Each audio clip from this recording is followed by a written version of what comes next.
Our only hope today lies in our ability to recapture the revolutionary spirit and go out into a sometimes hostile world, declaring eternal hostility to poverty, racism, and militarism. With this powerful commitment, we shall boldly challenge the status quo and unjust mores, and thereby speed the day when every valley shall be exalted, and every mountain and hill shall be made low, and the crooked shall be made straight, and the rough places plain. Now let us begin. Now let us rededicate ourselves to the long and bitter but beautiful struggle for a new world.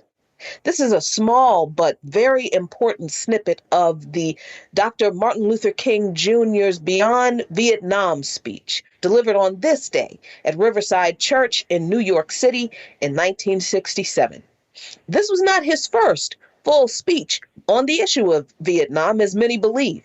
King had previously made comments criticizing the fiscal priorities of the United States, juxtaposing the country's commitment to war, but not to protecting its own citizens, when he said, quote, "Millions of dollars can be spent every day to hold troops in South Vietnam, and our country cannot protect the rights of Negroes in Selma." He said that in March of 1965. He said that he had, quote, "a prophetic function as a minister and as one greatly concerned about the need for peace in our world and the survival of mankind." He said, "I must continue to take a stand on the issue." He said that in August 1965. In February 1967, King gave a speech in Los Angeles, California, called "The Casualties of the War in Vietnam," in which he stressed the history of the conflict and said that American power should be harnessed to the service of peace and human beings, not an inhumane power unleashed against defenseless people. So people need to be clear that Dr. King didn't make this speech at Riverside Church and come completely out of the blue criticizing the blood-soaked priorities of the U.S. government.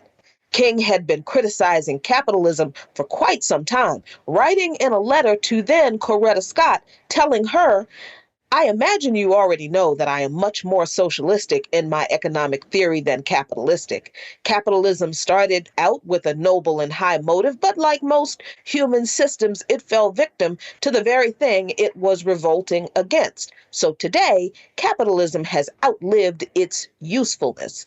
He wrote that letter to Coretta in July 1952. They weren't married yet. They were dating.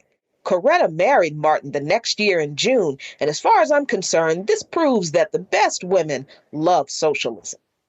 He told the Negro American Labor Council in 1961, "Call it democracy or call it democratic socialism, but there must be a better distribution of wealth within this country for all God's children." He said, "We must recognize that we can't solve our problem now until there is a radical redistribution of economic and political power. This means a revolution of values and other things. We must see now that the evils of racism, economic exploitation, and militarism are all tied together. You can't really get rid of one without getting rid of the others. The whole structure of American life must be changed. America is a hypocritical nation, and we must put our house in order." And he said that to the Southern Christian Leadership Council staff in May of 1967. He also told the SCLC board in another speech in the same year that the evils of capitalism are as real as the evils of militarism and the evils of racism. He told a New York Times reporter in April 1968, "In a sense, you could say we're involved in the class struggle." And he said that after returning from Memphis, where he was supporting the sanitation workers' strike, and said in a sermon at Bishop Charles Mason Temple of the Church of God in Christ in support of that struggle, "If America does not use her vast resources of wealth to end poverty and make it possible for all God's children to have the basic necessities of life, she too will go to hell." When King delivered the Beyond Vietnam speech, every major newspaper condemned him, and even the NAACP and Ralph Bunche, the first black man to be awarded the Nobel Peace Prize for his dubious ceasefire arrangement in Israel in 1950, accused King of connecting two issues that had nothing to do with each other: Vietnam and civil rights. Just a few weeks later, on April 4th, 1968, Dr. Martin Luther King Jr. was assassinated. Now, I believe people mistakenly think that Dr. King was assassinated because he began speaking out about the war in Vietnam. I disagree. I believe that Dr. King was assassinated because he challenged the legitimacy and the veracity of the very notions that American society exists upon. He consistently called out the hypocrisy of this country with its stated values of equality and justice and freedom for all that regularly operates with what he called a deadly Western arrogance around the world, always being on the side of the wealthy and the secure while we create a hell for the poor. Today, as domestic poverty grows, racism, xenophobia, trans and homophobia, misogyny, and ableism persists, and U.S. militarism continues to expand, impoverishing much of the rest of the world to enrich a very few. We continue in this struggle. 55 years after King's Beyond Vietnam speech and 54 years after his assassination, King has been proven right about everything.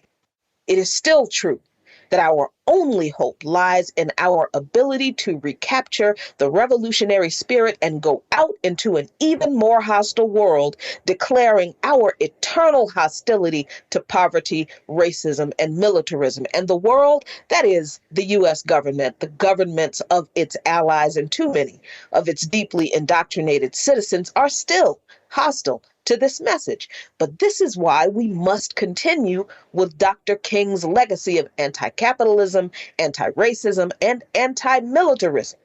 This is what we do on this show every day, and what we do in the organizations we belong to when we're not on this show.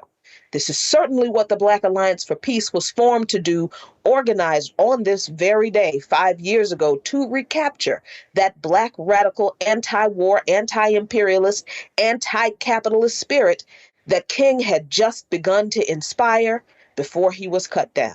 So we continue to dedicate ourselves to the long and bitter but beautiful struggle for a new world, because it truly is our only hope. Follow Luqman Nation on patreon.com/LuqmanNation for lots of great content.